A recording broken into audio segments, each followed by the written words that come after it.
Let me ask you about another treatment I've heard about, which is rituximab. Yeah, well, rituximab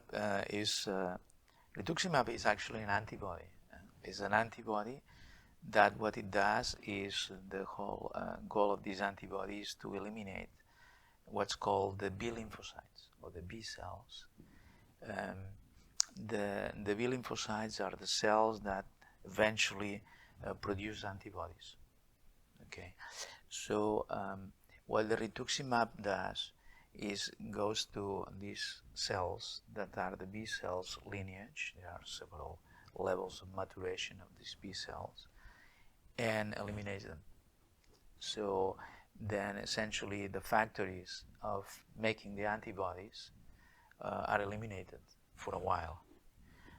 Then after a few months, these B cells come back. Okay, but sometimes for some of these diseases, even when the B cells come back, the disease is gone, has already been treated. As you imagine from what we have been talking before, is a great treatment for some of these diseases that are directly mediated by the antibodies. Not by the T cells, but directly mediated by the antibodies, because it eliminates the cells that eventually produce the antibodies.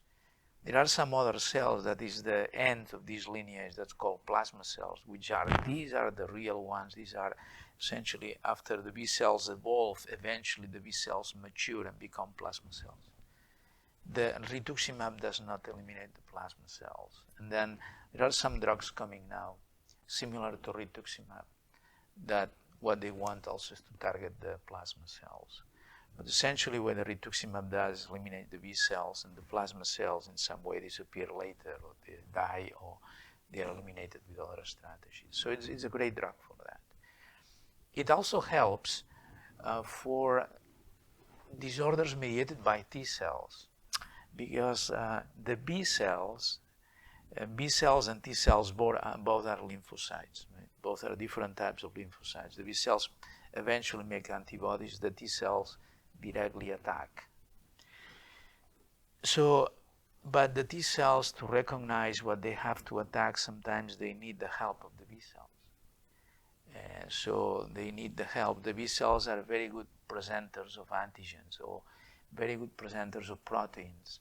They have to be attacked by the T cells. So by eliminating the B cells, you're eliminating a source of the cells that produce the antibodies, but at the same time, it can help for some T cell mediated diseases. So rituximab can work essentially in both scenarios, much more for the disorders mediated by the antibodies.